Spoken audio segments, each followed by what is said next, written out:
घने जंगल में एक सीधा सादा गधा रहता था। वह न किसी से झगड़ा करता, न किसी की बुराई सोचता। उसका जीवन सरल था। घास खाना, पानी पीना और पेड़ की छाया में विश्राम करना। एक दिन दोपहर के समय जब सूरज सिर पर था, गधा नदी के किनारे पानी पीने गया। जैसे ही उसने झुककर पानी पिया, उसकी नजर पानी में चमकती हुई किसी चीज पर पड़ी। उसने खुर से पानी हटाया तो देखा एक बड़ा चमकदार हीरा। अरे वाह! यह कैसा पत्थर है जो सूरज से भी ज्यादा चमक रहा है?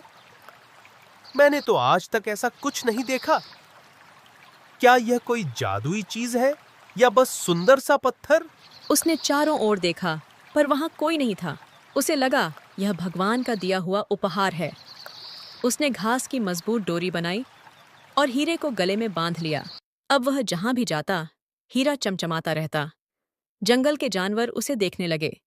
उसी जंगल में एक चालाक लोमड़ी रहती थी। उसकी नजर हमेशा किसी लाभ पर रहती थी। जैसे ही उसने गधे के गले में चमकता हीरा देखा, उसकी आंखें फैल गईं। प्रिय गधा, आज तो तुम बहुत अलग और खास लग रहे हो। तुम्हारे गले में जो चमक रहा है, वह साधारण पत्थर नहीं। क्या तुम्हें पता है कि यह कितना कीमती हो सकता है, या बस सजावट समझकर पहन रखा है?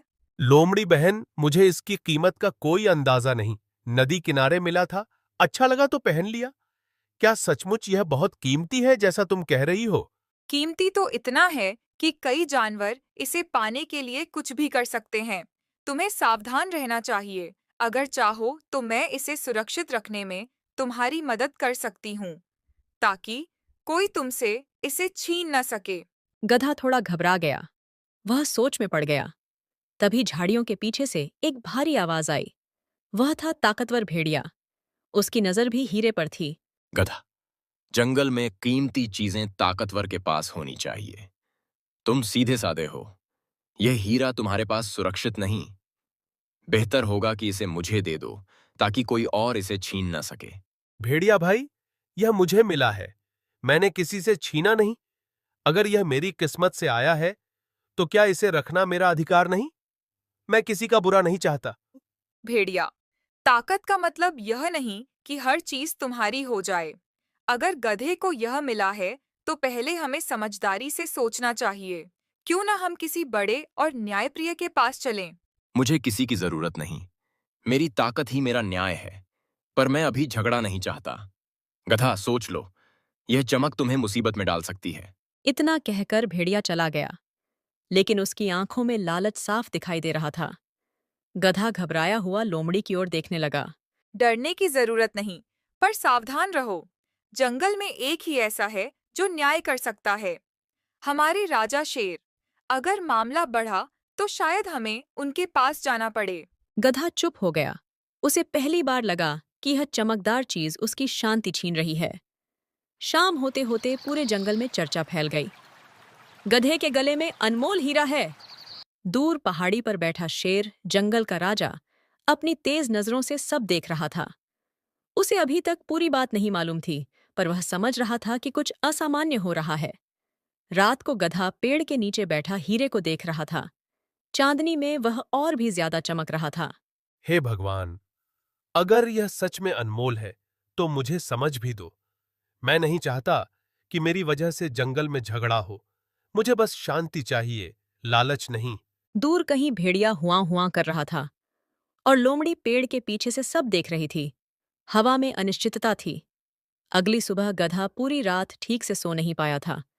हीरा उसके गले में लटक रहा था, पर अब वह उसे हल्का नहीं, बोझिल लगने लगा था। वह धीरे धीरे मैदान की ओर बढ़ा। तभी सामने से लोमड़ी आती दिखाई दी। उसके चेहरे पर चिंता का भाव था, पर आंखों में वही पुरानी चमक। गधा, मैंने रात भर सोचा, भेड़िया चुप नहीं बैठेगा। उसकी आदत है ताकत के बल पर चीजें हासिल करना। अगर तुमने सावधानी नहीं बरती, तो वह अचानक हमला भी कर सकता है। पर मैं तो किसी का बुरा नहीं चाहता। क्या सिर्फ एक चमकती चीज के कारण कोई मुझ पर हमला करेगा? क्या जंगल में शांति और न्याय की कोई कीमत नहीं?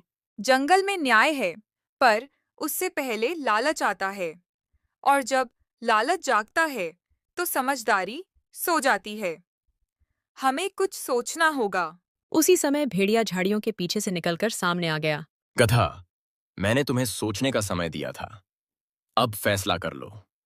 वह हीरा तुम्हारे गले में अच्छा नहीं लगता। उसे ताकतवर के पास होना चाहिए ताकि कोई बाहरी जानवर उसे चुरा ना सके।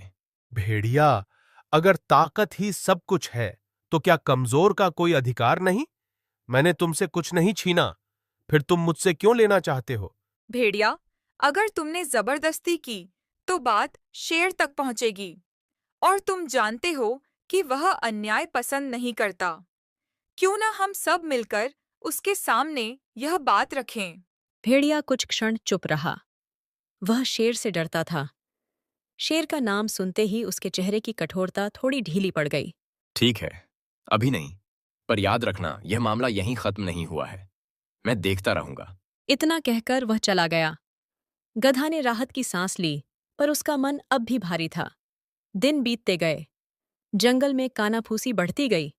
कुछ जानवर गधे से सहानुभूति रखते थे, तो कुछ मन ही मन सोचते थे कि इतना कीमती हीरा एक साधारण गधे के पास क्यों हो। एक दोपहर, जब हवा शांत थी, लोमड़ी फिर गधे के पास आई। गधा, क्या तुमने कभी सोचा है कि यह हीरा तुम्हें क्यों मिला?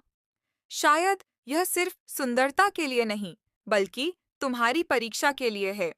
कभी-कभी भाग्य हमें परखने के लिए अनमोल वस्तु देता है। अगर यह परीक्षा है तो मैं इसे कैसे पास करूं? इसे रखूं तो झगड़ा, दे दूं तो मन दुखी। क्या सही है, क्या गलत, समझ नहीं आता। उधर भेड़िया भी खाली नहीं बैठा था। वह दूसरे जानवरों से फुसफुसाकर कह रहा था कि गधे के पास इतना कीमती हीरा होना खतरे की बात है। शेर अपनी गुफा से बाहर आया था। उसकी आंखों में गंभीरता थी। उसे अब खबर मिल चुकी थी कि जंगल में एक अनमोल हीरे को लेकर खींचतान चल रही है। गधा उस दहाड़ को सुनकर कांप उठा। डर मत, जब सच साथ हो तो परिणाम से घबराना नहीं चाहिए। पर याद रखो, शेर के सामने हर शब्द सोच समझकर कहना। उधर भेड़िया अपने मन में योजना बना रहा था। अगर शेर ने हीरा अपने पास रख लिया तो भी गधे के पास तो नहीं रहेगा। और अगर मुझे मौका मिला तो मैं साबित कर दूंगा कि ताकत ही असली अधिकार है। अगले दिन सभी जानवर सभा में पहुंचे। शेर खड़ा था, शांत, गंभीर और प्रभावशाली। उसकी आंखों में कठोरता नहीं, पर गहराई जरूर थी। कुछ क्षणों तक सन्नाटा छाया रहा। फिर शेर ने अपनी भारी आवाज में कहा, मुझे खबर मिली है कि इस जंगल में एक अनमोल हीरे को लेकर मतभेद बढ़ रहे हैं। मैं सच जानना चाहता हूं। यहां कोई डरकर नहीं, सच्चाई बोलकर अपनी बात रखे। महाराज, यह हीरा मुझे नदी किनारे मिला था। मैंने इसे किसी से छीना नहीं। इसकी कीमत का मुझे ज्ञान नहीं था, पर जब से इसे पहना है, मेरे मन की शांति चली गई है। मैं बस न्याय चाहता हूं।